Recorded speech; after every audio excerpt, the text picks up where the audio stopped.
Bir gün bir çocukla babaannesi parka gitmişler. Yürürken çocuk bir kara kedi görmüş ve sevmek için kediye doğru yaklaşmış. Bunu gören babaannesi, "Aman yavrum, uğursuzluk getirir, sakın ha" deyip torununu oradan uzaklaştırmış. Çocuk babaannesinin neden böyle davrandığını anlayamamış tabii ki. Ve babaanne, "Neden kara kediyi sevmeme izin vermedin? Diğer kedileri sevmeme izin veriyordun" diye sorunca babaannesi biraz düşünmüş. Ve çünkü bana da babaannem söylemişti. Bir yerde kara kedi görürsen hemen oradan uzaklaş, uğursuzluğu üstüne çekme diye sıkı sıkı tembihlemişti diye yanıtlamış. Çocuk daha da meraklanmış ve "Senin babaannene kim söylemişti peki?" diye sorunca babaannesi, "Ona da kendi babaannesi söylemişti" diye yanıtlamış. Çocuklar soru sormayı çok severler ve bu işi abartmakta üstlerine yoktur, bilirsiniz. Çocuk daha da meraklanmış ve "Peki babaannenin babaannesine kim söylemişti?" diye sorunca babaannesi biraz sıkılmış ve "Ona da kendi babaannesi söylemişti" diye yanıtlamış. Çocuk çok fazla meraklanmış ve baktı öyle olmayacak. "Peki bunu ilk soran kimmiş babaanne?" diye sorunca babaannesi şu çok bilindik ama ilginç cevabı vermiş: "Bilmiyorum."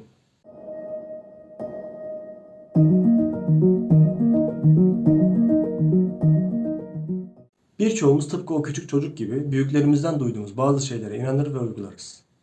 Çocukken belki korktuğumuz için böyle şeyleri sorgulamayız. Büyüyünce korkumuz geçer doğal olarak. Fakat inanmaya devam ederiz yine de. Bazılarımız etmez tabii. Hatta bazen böyle şeylere inanmamızın saçma olduğunu idrak ederiz ama yine de kendimizi alıkoyamayız inanmaktan, değil mi? İnancımız alışkanlığa dönüşmüştür bile. Bunun abartılmadığı sürece hiçbir zararı yok tabii ki. Peki bu batıl inançlarımızın kökeni nereden geliyor? Nasıl başlamış? Nerede başlamış? Birbirinden ilginç ve garip olan bu batıl inançların ortaya çıkış hikayeleri de en az kendileri kadar garip tabii ki. Hadi gelin en bilinen birkaç batıl inancın kökenine doğru bir yolculuğa çıkalım. Sakın geçme o merdivenin altından, bak uğursuzluk getirir benden söylemesi. Bu inancın sebebi ta antik Mısır'a dayanıyor. Mısır piramitleri bilindiği üzere üçgen şeklinde. O zamanlar üçgen sembolü oldukça önemliymiş. Merdiven de şans ve Tanrı'ya ulaşma sembolü olarak görülüyormuş. Bir duvara yaslanan merdiven üçgen sembolü oluşturduğu için merdivenin altından geçmek de uğursuzluk olarak algılanmış. Bu geleneğin kaynağı 1. yüzyıla dayanır. Batlamyus'a göre yıldız kayması Tanrı'nın dünyaya bakması anlamına geliyordu. Bu yüzden insanlar Tanrı'nın gördüğü bir anda dilek tuttuklarına ve gerçek olma ihtimallerinin daha yüksek olduklarına inandıkları için yıldız kayarken dilek tutuyorlarmış. Günümüzde ise yıldız kaymasının dünyamızın atmosferine giren göktaşının ısınıp yanması ve ışık saçması olduğunu biliyoruz. Olsun, sevdiğimiz birisiyle gece gökyüzüne bakarken yıldız kaymasına denk gelmek romantik oluyor en azından. Ortaçağ Avrupa'sında kedi sayısının bir hayli yükselmesi, kedilere olan bakış açısını biraz değiştirmişti.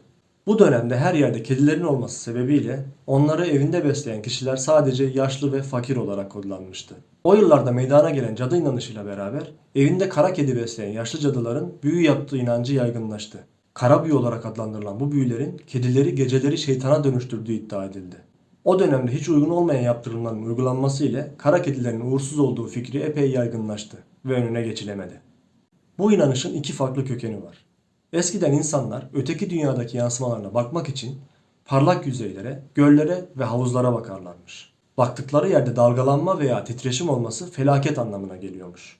Eski Mısır ve Yunan'da sırf bu neden için kırılmaz metal aynalar yapılıyormuş. Böylece yansımalarının bozulmamasını garantiye alıyorlarmış. Roma'da ise camcılık ileri olduğundan ayna kırılmalarının sayısı tabii ki daha çoktu ve kırık aynaların kötü talihin bir habercisi olduğu kabul gördü. Peki 7 yıl nereden geliyor Yusuf? 7 yıl ise önemli bir süreç. Çünkü antik çağlarda insan bedeninin 7 yılda bir yenilendiği düşünülürmüş. İşte bu yüzden ayna kırıldıktan sonra ancak insan bedeni yenilenene kadar kötülük sürecekmiş. Büyü sanatında ise ayna geçit veya geçiştir. Yani insan dışı varlıkların olduğu dünyaya ve diğer öteki boyutlara ayna ile geçilir. Ve diğer varlıklar oradan bizim dünyamıza geçebilirler. Ya ayna kırıldığında burada kötü bir varlık kalmışsa? O zaman durum vahim olabilir. Çünkü başınıza kalacak demektir. Çok eski zamanlarda meşe ağacının yüksekliği ve sağlamlığı nedeniyle bazı güçlere sahip olduğuna inanılıyormuş. Tahtaya vurma inancı dünyanın apayrı iki yerinde birbirinden bağımsız olarak gelişmiş. Önce M.Ö. 2000'li yıllarda Kuzey Amerika yerlilerinde, sonra Ege'de Helen uygarlığında. Her iki kültür de meşe ağacına çok sık yıldırım düştüğünü gözlemlemişler. Kuzey Amerika yerlileri meşenin Tanrı'nın yıldırımla dünyaya inip üzerinde oturduğu yer olduğuna inanmış. Helenler ise meşenin yıldırım tanrısı olduğuna inanmışlar. Kuzey Amerika yerlileri bu ağacın köküne vurarak ileride gelecek felaketlere karşı Tanrı ile temasa geçtiklerine inanmışlar ve ondan kendilerini korumasını istemişler. Orta Çağ'da ise Hristiyan din adamları bu inancı kendi devirlerine taşımışlar. Onlara göre bu inancın temelinde Hz. İsa'nın tahta bir çarmıhta öldürülmesi yatıyormuş. Amerika yerlilerine göre mezarlıkta nefes almak çok riskli bir hareketmiş. Çünkü orada yatan birinin ruhunu içinize çekebilirmişsiniz. Şu mezarlıktan geçecek olsam bırak nefes tutmayı, son nefesimi orada veririm herhalde. Bu inancın kökeni mitolojik tanrıların yaşadığına inanılan çağlara, İskandinavya topraklarına kadar gidiyor. Işık ve güzellik tanrısı Baldr'ın verdiği ziyafete 12 kişi davetliyken, yalanların ve hilelerin tanrısı Loki kendisi davetli olmadığı halde 13. kişi olarak katılmak istemiş. Ve çıkan tartışmada Loki Baldr'ı öldürmüş. İskandinavya'dan Avrupa'nın güneyine kadar yayılan bu mit, Hristiyan din adamları tarafından Hz. İsa'nın son akşam yemeğine uyarlanır. Bu uyarlamada Baldr'ın yerini Hz. İsa, Loki'nin yerini ise Judas alıyor. Bu yemekten 24 saat sonra Hz. İsa çarmıha gerilerek öldürüldüğü için Hristiyanlarda akşam yemeğinde 13 kişi bir araya gelirse bunlardan birinin başına felaket geleceği inancı başlamış. Hristiyanlık ile ilgili bir diğer hikaye ise Hz. İsa ile havariler arasında yaşanan tarihsel bir vakaya dayanmaktadır. Hz. İsa Roma askerleri tarafından takibata uğradığı sırada 12 havarisiyle birliktedir. Toplam 13 kişidirler. Havarilerden birisi Romalı askerlere Hz. İsa'yı ele verir. Yani 13. kişi ihanet eden kişi olmuştur. 13 sayısı deyip geçmeyin.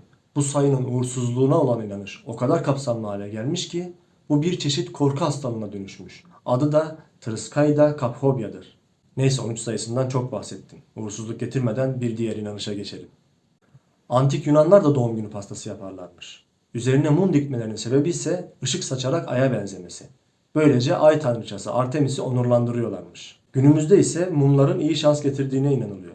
Sizi bilmem ama ben bir doğum günümde mum bulamadığım için kibrit yakıp dikmiştim. Ama pek şans getirmedi. Fazla aydınlatamadığı için sanırım. İnsanların evlenince yüzük takmaları eski Mısırlıların inançlarına dayanıyor. Milattan 2800 yıl önce Mısır'da yaşayan insanlar dairenin veya yuvarlak cisimlerin başlangıç ve bitiş noktalarının olmaması sebebiyle sonsuzluğu temsil ettiklerine inanıyorlarmış. Yüzük evliliğin sonsuza dek süreceğini simgeliyormuş. Sonra bu inanç ve adet Romalılar vasıtasıyla iyice yaygınlaşmış. Evlilik yüzüğünün sol ele ve sondan dördüncü parmağa yani yüzük parmağına takılmasının sebebi ise modern tıbbın gelişmesinden önceki devirlere ait yanlış bir insan anatomisi bilgisi maalesef. O zamanlarda dolaşım sistemimizdeki ana damarın sol elimizde bu parmaktan başlayıp kalbe gittiği sanılıyordu. Böylece buraya takılan yüzükler evli çiftin kalben bağlılığını simgeliyordu. Çok romantik ama yanlış maalesef. Tarihin en eski topluluklarından biri olan Türklerde de yani bizde nazar ve boncuk inanışı yaygındır. Yaygın olmaz olur mu? Hemen herkesin evinde en az bir tane olduğunu düşünüyorum. Türkler boncuk kelimesinin yerine moncuk, muncuk, munçuk gibi terimler kullanmış. Bu terimlerin hepsi de boncuk anlamına geliyor. Nitekim Attila Han'ın babasının isminin de Muncuk Han olduğu bilinmektedir. Türk halk kültüründe yer alan bilgilere göre lohusalara musallat olan Alk Arası'nın mavi boncuktan korktuğuna inanılıyormuş. Türkler mavi boncuk yerine Gökçe Muncuk derlermiş. Gökçe kavramı eski Türklerde göğe ait olan yani gök tanrı inancı ile ilgili. Gök renginin mavi olmasından ve gök tanrının koruyuculuğunun olmasından dolayı Türkler boncukları kötü enerjiden korunmak için mavi yani gökçe renginde yapmışlar. Mavi boncuklar kullanarak kötü enerjilerden yahut kötü ruhlardan korunmaya çalışmışlar. Bu gelenek de günümüze kadar gelmiş.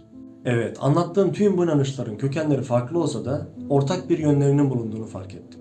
İnsanoğlunun gerçeğin belirsiz olduğu hallerde bir yere tutunmak istemesi ve kendince bir gerçeklik yaratması.